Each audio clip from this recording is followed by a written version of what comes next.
এরা দাঁড়ায় পিছনে ফিরে দাঁড়ায় আছে কেন? একটা মেয়ের আপনাদের এত ভয় লাগতেছে, এত লজ্জা লাগতেছে আপনাদের? এরা ভাই এরা মূর্খ, ইংলিশ বুঝে না, বাংলা কও। বাংলা কও, এরা সেই ইংলিশ বুঝে না। সবাই তো গোটায় চাকরি পায়, ইংলিশ কেমনে বুঝবে?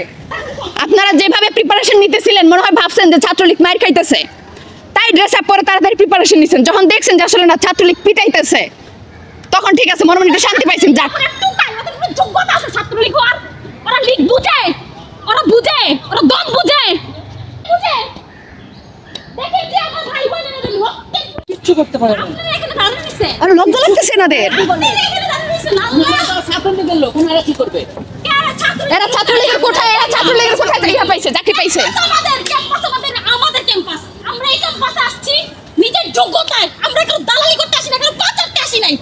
এরা সবাই তো গোটায় চাকরি পায়, ইংলিশ কেমনে বুঝবে? এরা দাঁড়ায় পিছনে ফিরে দাঁড়ায়। আসসালামু আলাইকুম ওয়া রাহমাতুল্লাহি ওয়া বারাকাতুহু। আমি মোহাম্মদ রেজাউল হলাদার আপনাদের সাথে আছি।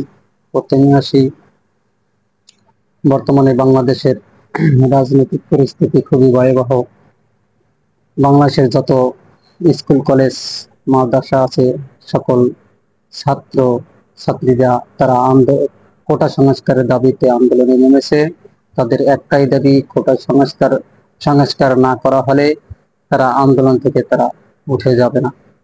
এবং ঢাকা বিশ্ববিদ্যালয়, চট্টগ্রাম বিশ্ববিদ্যালয় এবং কুমিল্লা বিশ্ববিদ্যালয়ে ছাত্রলীগের সাথে সংঘর্ষে কিছু আন্দোলন ছাত্রীরা আহত হয়েছেন এবং 2 জন ঢাকা বিশ্ববিদ্যালয়ের ছাত্রী নিহত হয়েছেন এবং কুমিল্লা বিশ্ববিদ্যালয়ের একজন ছাত্র নিহত হয়েছেন। ওদিকে আরো আওয়ামী লীগের কয়েকজন ছাত্রলীগের কর্মী হতাহতের ঘটনা ঘটে ঢাকা বিশ্ববিদ্যালয় এবং মানিকগঞ্জ বিশ্ববিদ্যালয়।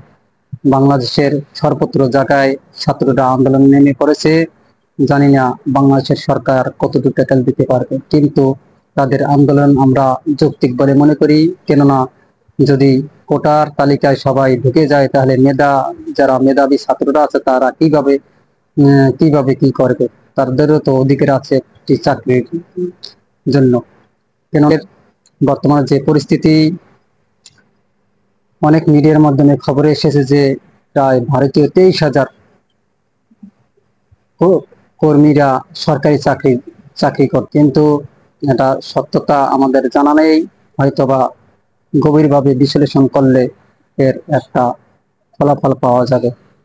এদিকে মাননীয় প্রধানমন্ত্রী তিনি বলেছেন যে মুক্তিযুদ্ধের নাতিরা কোটা পাবে না, পাবে কি রাজাকাররা কি কোটা পাবে?